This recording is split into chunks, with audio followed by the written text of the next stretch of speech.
Hello. So, yeah, I hope everyone's doing well.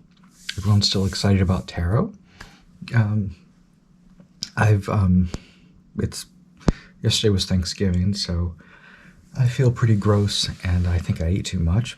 But I have been so excited, so excited. I finally did get my special edition of the Tarocchi del whatever the third in Italian is, Millennio. So it's Tarot of the Third Millennium, the Scarabeo Tarocchi d'Arte edition. And it is everything I thought it would be, of course. So the first one I got was the Turokidella Del Imaginario, and it's on this sort of wonderfully beautiful sort of striped paper. And this one is a little bit, it's the same height, but this one is narrower. And so here's the original Tarot of the Imagination. Of course, it's been reissued now as the Frank Pinter Tarot. Here's the art edition here.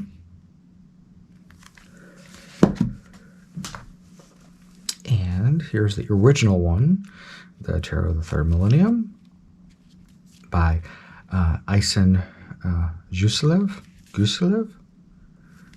So, yeah. So this one, I noticed a couple things. One, the glue on the side, it's dried out, so that's fine. It hasn't really hurt anything.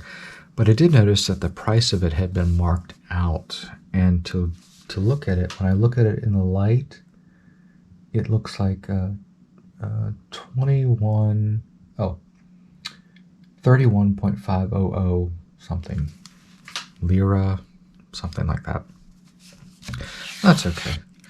And so here's the little cover it comes in.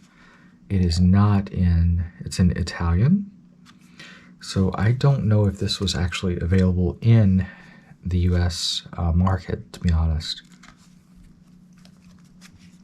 And just like the other one, it's in this little folder. So this paper is a uncoated linen. You can see it here. It's kind of a linen finish. And this one came with a little book. And guess what? Giordano Berti is mentioned. He's the one who, it's in this greenish color. It's completely in Italian, which means this was probably just for the Italian. Yeah, Giordano Berti wrote this. And we got some Edition d'Art Lo Scarabeo. Came out in 1992, based on the sort of the cover card there. A Cura da Pietro Aligo. I think it means curated by Pietro Aligo. It's been on a Gen 2, and that's when most of the art editions came out, as 92. Now, unlike the Turokidella Del Imaginario, these actually have a back, and it's Justice, and it's been split, so it's in this beautiful green that is from the book. So we have all the cards here. Square cut edges.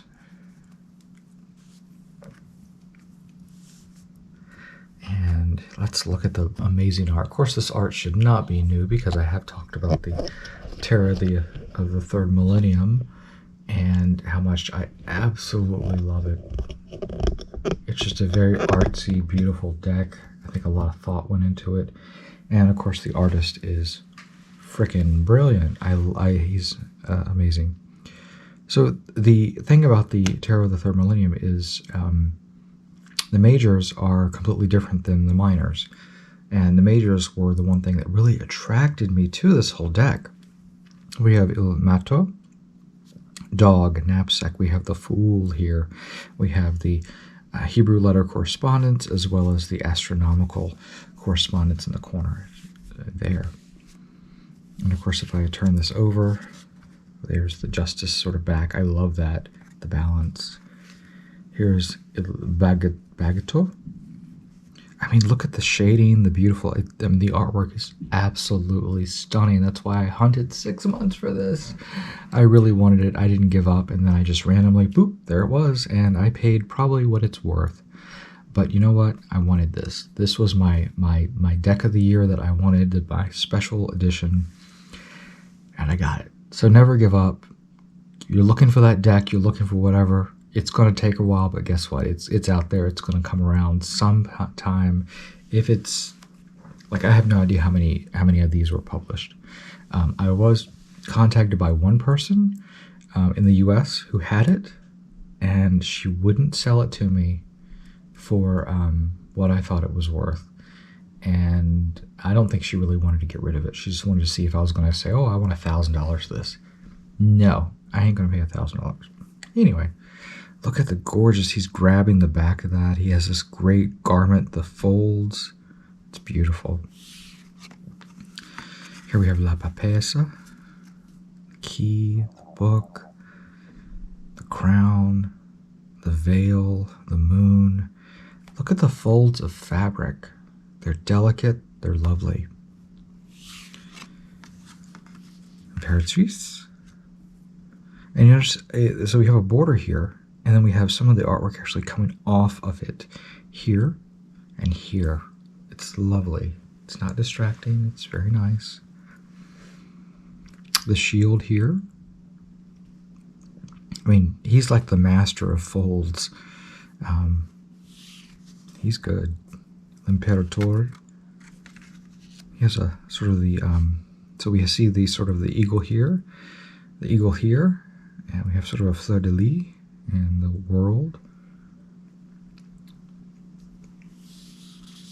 Beautiful.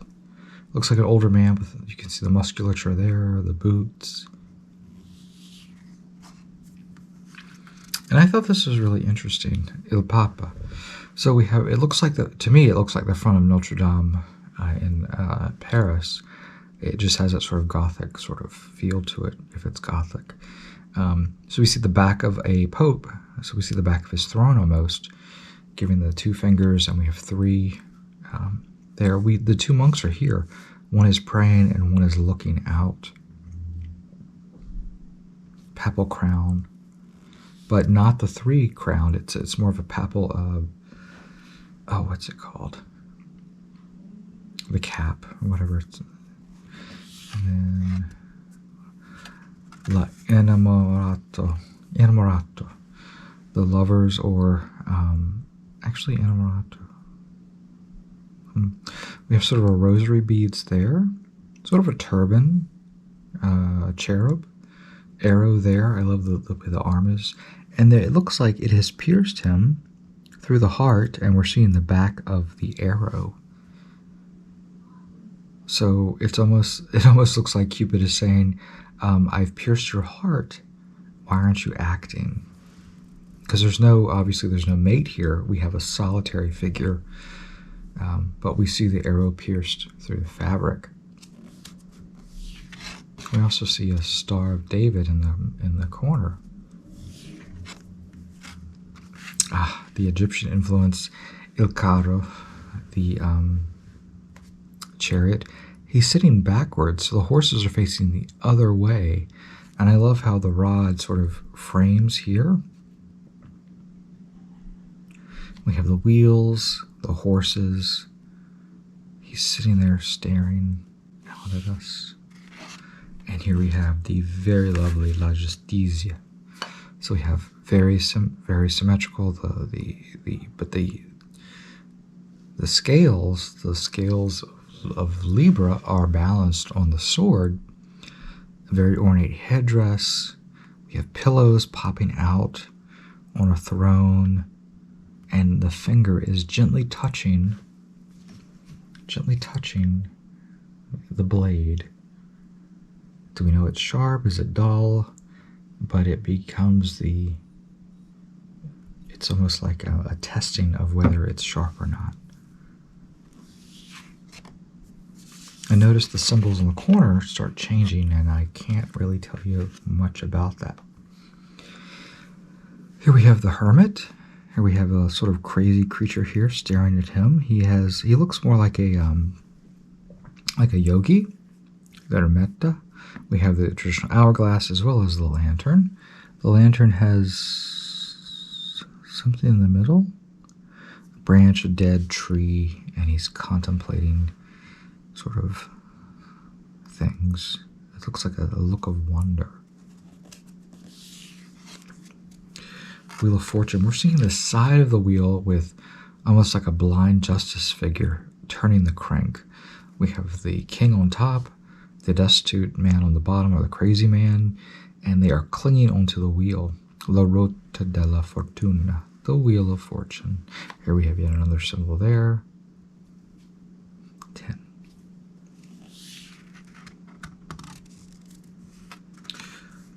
This one is fairly amazing. La Forza, strength. And it looks like a Babylonian man with, based on the beard and the hair. He has stabbed it looks like a lioness, female lion, stabbed her in the chest, and he's looking through her mouth. Probably one of the most powerful strength cards I've seen ever. It's not a woman. It's almost like a Herculean figure.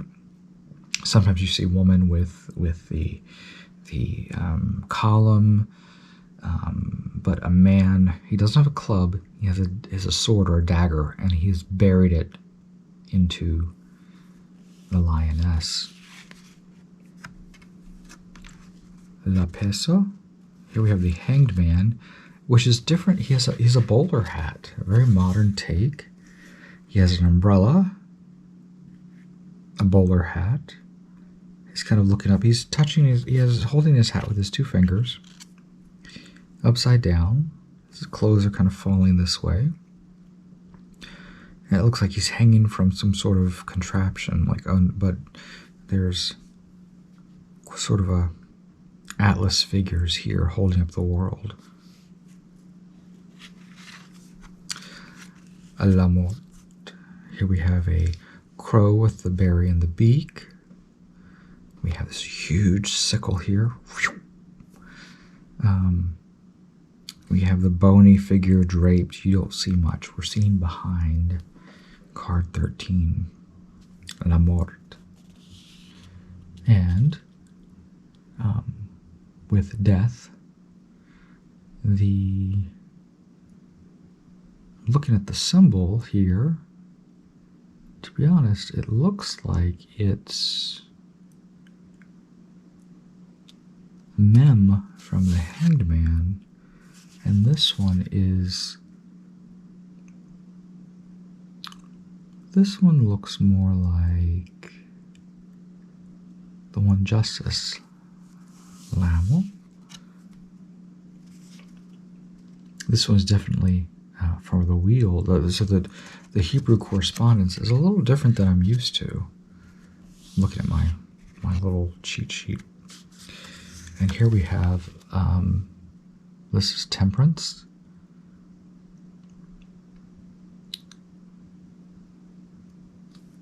So we have sort of a geisha styled, Japanese. Look at the traditional sandals, the garb, pouring that into another vessel.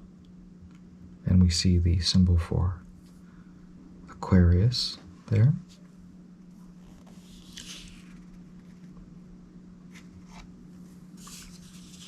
Il Diavolo. So we have the cubic base, man and woman. We have an ankh covering the genitalia. We have a pierced war medallion, pierced into the skin, a star. He's holding his tail, which is nodding. This horn out of the middle forehead. He's giving you this eye, and he's leaning on a trident. Hoved feet. I love the pierced flesh there. And then I love the torre. The tower, sort of, it disappears off almost. And this man, which could be the hermit or it could be someone else, is just standing over it. Remember the Tower of Babel, trying to build it to heaven. People fell out of it. They were dispersed, and they could not understand each other, dispersed into other nations. So we have the symbol here for Mars in the corner, and the Hebrew letter corresponding with the devil Yen. Lestel. Beautiful star map. More of a modern take. She has a little ducks that are, this one's pouring off the page here, staring up at the sky. And there's like a star there. La Lune. Here we have a very Egyptian influenced card. Well, I would say Egyptian sort of revival. Nude figure behind gauze. We have a sort of some mastiff dog here staring, but here we have the back of it. And a crab, of course. And this is Tzadi, the symbol. So it looks like they're shifted. They're like one off almost. Yeah, we have a crown. We have feathers popping out. Il Sol. And this is the symbol for Quath, the moon, but it's Il Sol. And we have Gemini here. We have a man, naked man, just staring. We're seeing the back of him. Very simple, with a circle. Like the sun, corresponding with Apollo. Il Giudizio, justice. We have people that have been stripped of their skin, popping out, praying, and then shielding their eyes from what's happening. And this is, of course, the sun, Resh. And they are, it's kind of a gory figure, but the trumpet blower is blowing. Supposedly Michael, the angel, the archangel. And this probably is the most well-known card from this deck. This is Ilmando. And we have a city sort of on columns and pyramid, pagoda, looks like Sacre-Cœur. We see lots of different minarets. We see lots of different religions and temples there in the world, held up by a hat with a woman who is, it looks like she's pregnant, but to be honest, she's holding a ball. She's holding a ball here. We have this amazing fabric wrapping around her. Bare breasts. And the corresponding one is actually the one that is traditional as Tav, which is truth or sign. Here, Ilmando. And that's it. Those are the cards of the Tarocchi del, I can't say it, Millennio, 22 Arcani Maggiori Realizzati Matita da Eisen Guslev. So I am going to put this back, but wow, aren't they gorgeous? They are so gorgeous. Hopefully you see why I was coveting them for so long. Just amazing, amazing artwork. They're lovely.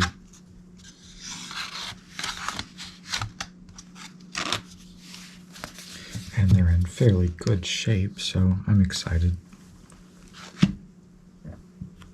Hopefully you are excited too. Maybe, I don't know.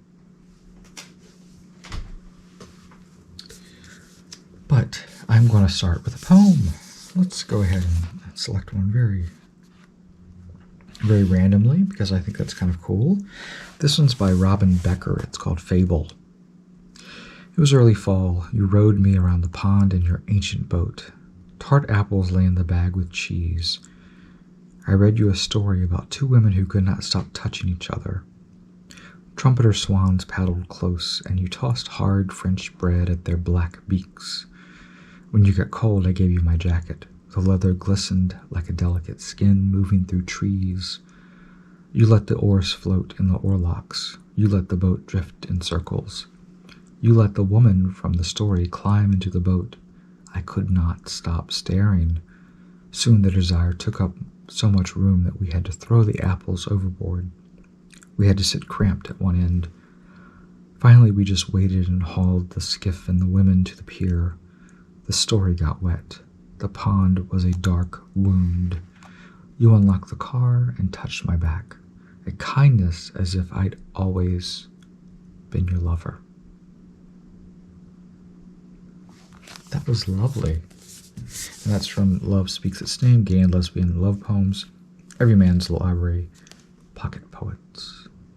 Anyway, thank you so much for watching and spending a little bit of time with me. I hope you enjoyed my little indulgence of going over this deck I had coveted. So anyway, thank you so much.